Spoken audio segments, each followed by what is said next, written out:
ছাড়া এই না সবাইকে একটি করে মাটির প্লেট দিচ্ছি, কিন্তু ম্যাম আমরা এই মাটির প্লেট দিয়ে করবোটা কি? আরে বেশি কথা বলো না, আগে মাটির প্লেট গুলো ধরো। যে ওই মাটিগুলো 100 টাকা দিয়ে বিক্রি করে আসতে পারবে তাকে আমরা ক্লাসের মনিটর বানাবো। কি বাচ্চারা তোমরা রেডি তো? হ্যাঁ ম্যাম, আমরা কি এখনই বিক্রি করে আসতেছি। আরে আমার জাদুর চোখগুলো পাঠিয়ে দেখি তারা কি করতেছে। আরে যা আমার জাদুর চোখ দেখে আস তারা কিভাবে তার মাটিগুলো বিক্রি করতেছে। তো মালিক দাঁড়াও, এখানে যাচ্ছি। ক্লাসের মনিটর তো আমিই হব।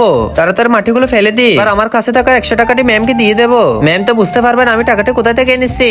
আরে যে কোনো কিছু হয়ে যাক না কেন, ক্লাসের মনিটর কিন্তু আমাকেই হতে হবে। এখানে একটি লোক দাঁড়িয়ে আছে, তার কাছে যায়। আরে ভাইয়া ভাইয়া, আমাকে 100 টাকা ধার দাও না, আমার অনেক বেশি প্রয়োজন হয়েছে। কিন্তু এত প্রয়োজন কিসে? আবার না মায়ের জন্য ওষুধ নিয়ে যেতে হবে। আচ্ছা ঠিক আছে, এই নাও। আর মনে রেখো আমার টাকা কিন্তু কালকের মধ্যে ফেরত দিয়ে দিতে হবে। আচ্ছা ঠিক আছে ভাইয়া, তুমি কোনো চিন্তা করো না। আরে ম্যাম তো এই মাটি বিক্রি করতে বলছে, জানি না কিভাবে এই মাটিগুলো বিক্রি করবো। দূর, আমি ক্লাসে চলে যাই।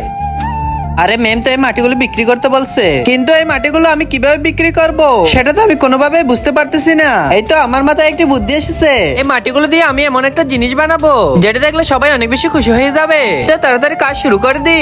আমি এখানে কি করতেছে? এই তো এই মাটিগুলো দিয়ে আমি অনেক সুন্দর একটি মূর্তি বানিয়েছি। এবার কোনো হিন্দু ভাইয়ের কাছে এটি বিক্রি করে দিব। আরে বোন, এই মূর্তিটির দাম কত? এটা তো অনেক বেশি সুন্দর। আরে ভাই শুধুমাত্র 100 টাকা। আরে কি বলতেছো? 100 টাকা আমাকে দিয়ে দাও তাহলে। আচ্ছা ঠিক আছে ভাইয়া, এই না। এই তো আমি 100 টাকা দিয়ে মূর্তিটি বিক্রি করে দিলাম। আরে বাচ্চারা শুনো, দেখি বলো দেখি কে কিভাবে মাটি বিক্রি করেছো? হ্যাঁ ম্যাম, আমরা মাটিগুলো বিক্রি করে এসেছি, কিন্তু ম্যাম আমি তো আমার মাটি বিক্রি করতে পারিনি। হ্যাঁ পিঙ্কি, আমি খুব ভালো করেই জানি তুমি হয়তো বুদ্ধি দিয়ে কাজ করনি। এরপর সাদিয়া, তুমি তোমার মাটি কিভাবে বিক্রি করেছো তাড়াতাড়ি বলো। হ্যাঁ স্যার, বলতে হবে না, তোমরা যে 2 নাম্বারই করেছো আমি খুব ভালো করেই জানি। তার আগে বন্ধুরা, হিন্দুরা বল নাকি তার শ্রেষ্ঠ।